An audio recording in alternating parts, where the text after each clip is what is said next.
Bagaimana biar jadi perempuan yang baik? Bagaimana biar jadi ibu yang baik? Ada 4 ini tadi.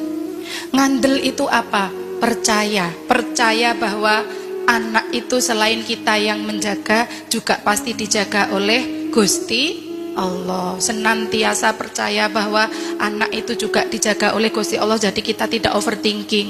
Engko sananu ndek sekolahan dianu koncone, engko sananu ning pondok dibuli koncone, mboten.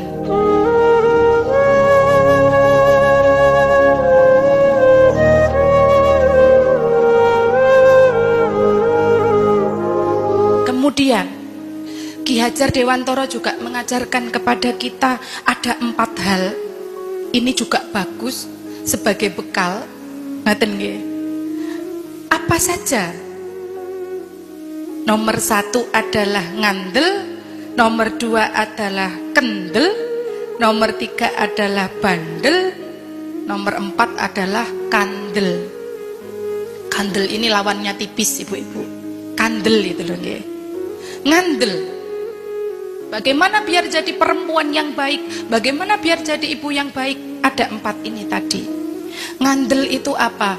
Percaya. Percaya bahwa anak itu selain kita yang menjaga, juga pasti dijaga oleh Gusti Allah. Senantiasa percaya bahwa anak itu juga dijaga oleh Gusti Allah. Jadi kita tidak overthinking.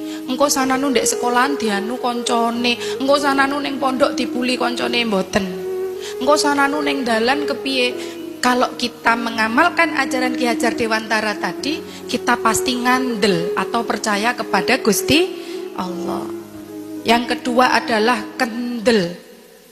Ibu-ibu, ada nasihat pepatah yang sangat bagus. Keberuntungan milik orang-orang yang berani. Keberuntungan hanya milik orang-orang yang berani.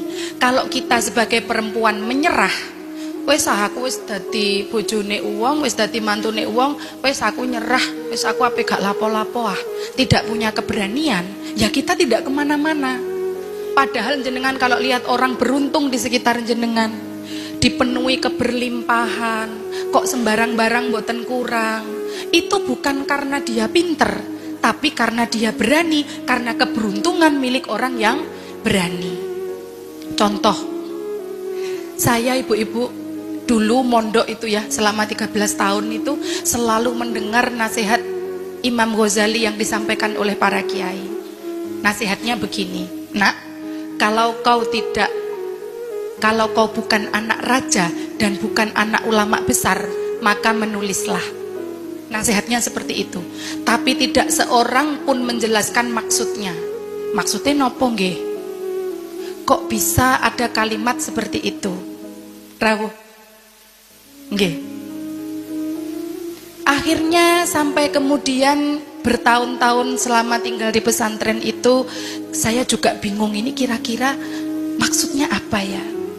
Ternyata setelah lahir hati Suhita, saya baru sadar bahwa ternyata kalau kita mau menulis, kalau kita sebagai santri biasa purun menulis, kita akan mendapatkan kehormatan, kita akan mendapatkan kemuliaan, kita akan mendapatkan cinta kasih sebagaimana yang didapat oleh anak raja dan anak ulama besar. Maka membutuhkan rasa kendel atau keberanian. Yang pertama ngandel, yang kedua kendel, yang ketiga bandel. Bandel niku mboten baper, tatak. Menjadi ibu-ibu itu harus seperti sumur Sinobo, harus menjadi tempat bertanya. Sumur Sinobo niku nopo? Sumur Sinobo itu adalah sumur yang ada di padang pasir yang didatangi semua orang untuk meneguk airnya. Menjadi tempat bertanya putra-putrinya, menjadi tempat bertanya suaminya, menjadi tempat bertanya mertuanya dan keluarganya, bahkan masyarakatnya. Maka sumur ini harus jernih. Biar jernih bagaimana? Sering ditimba, sering diisi dengan ilmu-ilmu yang bermanfaat. Lawannya sumur Sinobo adalah sumur gemuling. Sumur gemuling niku sumur yang gelempang. Jadi ibu-ibu tidak boleh jadi seperti sumur gemuling. Sumur gemuling niku napa? Oversharing. Mangkel titik nyetori teng WA. Mboten srek titik kalih garwane nyetori teng WA. Dilaroi mertuane apik-apik nulis status teng WA, cukup tahu. Nggih. Nyuwun napa-napa mboten dituruti kalih mertuane, mara nyuwun status teng WA. Laki-laki yang masuk surga adalah yang loman kepada istrinya.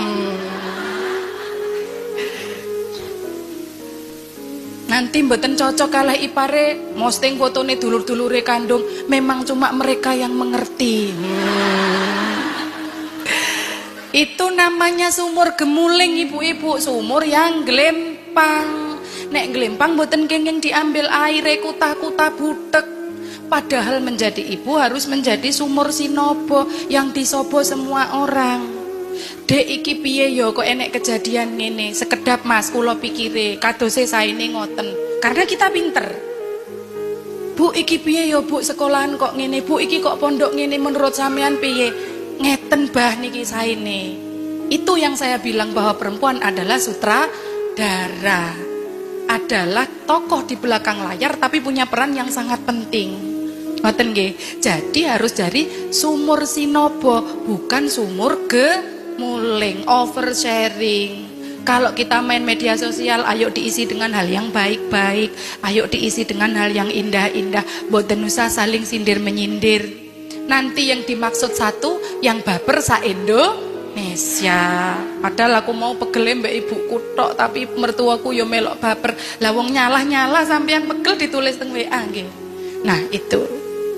Selanjutnya adalah kandel. Jadi nomor 1 tadi ngandel, kemudian kendel, kemudian bandel atau tatak atau tidak oversharing. Selanjutnya adalah kandel. Kandel itu tebal, bukan tipis. Nopone sing kandel? Sangune. Sangu itu berbentuk apa? Berbentuk uang juga bagus, berbentuk apa itu? Kekuatan psikologis juga bagus, value. Menjadi ibu harus punya bekal yang kuat. Menjadi ibu harus punya bekal yang banyak, yang tidak tipis, yang tidak biasa-biasa saja. Harus memiliki kasih sayang yang seluas samudra biru, tidak gampang marah, tidak gampang muring-muring, kandel bekalnya. Kalau bisa ketika anak minta apa-apa, mboten usah disambati. Saya itu ditinggal abah sedo itu neng luar biasa hancurnya. Sebab abah saya itu adalah laki-laki yang tidak pernah menunjukkan kepada putra-putrinya kemarahan. Beliau itu tidak pernah melukai hati putra-putrinya sama sekali. Bahkan sangat menghormati putra-putrinya. Nek ngendikan kepada anaknya, terutama anaknya yang perempuan, nguati-ngati sangat. Bahkan abah saya itu orang yang walaupun keadaannya sedang tidak punya uang, kalau sudah anaknya itu minta berkaitan dengan pesantren dan pendidikan, pasti langsung diberikan entah bagaimana caranya. Lek awak dewe mboten. Mama minta uang 10.000, gimana jawabannya? Duh. Bu iki gak duwe. Sampean gak ngerti saiki perdagangan bagaimana itu. Nah, maka menjadi orang tua harus kandel tadi. Bagaimana biar kandel? Menjadi perempuan yang mandiri.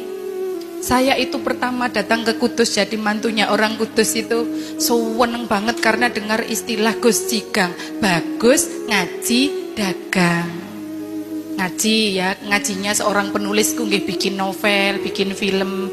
Kalau ning Nawal ngajinya nggih mimpin wilayah sak Jawa Tengah niki.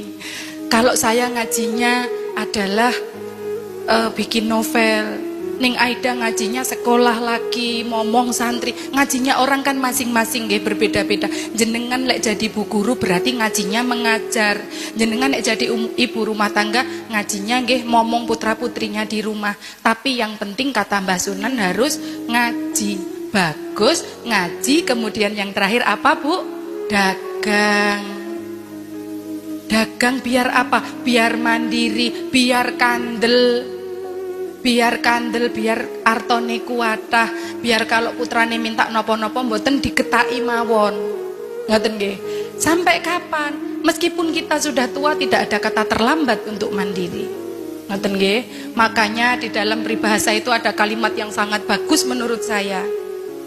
kamu tidak perlu minta izin untuk terbang, sebab itu adalah sayapmu dan langit bukan punya siapa-siapa. Terbanglah yang tinggi, katanya seperti itu.